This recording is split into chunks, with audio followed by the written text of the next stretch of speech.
Hai anak-anak, hari ini Bapak akan menjelaskan tentang manfaat daripada membaca buku. Mengapa kita harus membaca buku? Karena dengan membaca buku kita akan mendapatkan beberapa manfaat. Salah satunya adalah dengan membaca buku kita akan mendapatkan pengetahuan tentang informasi yang ada di dalam buku tersebut, sehingga membuat kita jadi banyak tahu. Banyak membaca buku, jadi banyak tahu tentang wawasan yang ada di sekitar kita ataupun yang ada di dunia. Lalu yang kedua, dengan membaca buku kita mengasah komunikasi kita. Mengapa? Karena dengan membaca buku kita mendapatkan kosakata yang baru yang ada di dalam buku, perbendaharaan kata-kata yang baru yang mungkin selama ini kita tidak ketahui atau tidak kita pelajari di sekolah. Jadi di dalam buku kita bisa mendapatkan kata-kata yang baru dan kita akan mengerti ketika seseorang berbicara atau berkomunikasi dengan kita. Jadi mengasah komunikasi. Lalu manfaat yang ketiga adalah kita mengisi waktu luang kita dengan membaca buku.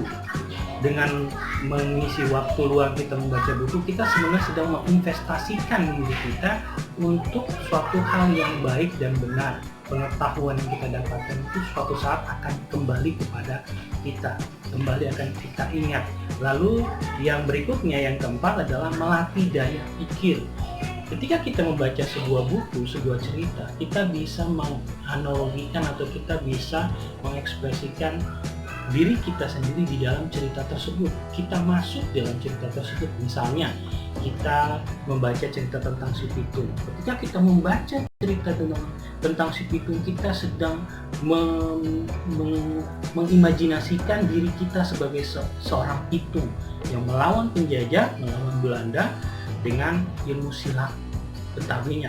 Lalu yang berikutnya adalah manfaat daripada kita membaca buku, yaitu kita jadi berpikir kritis. Apa, mengapa, bagaimana, di mana, dan kapan.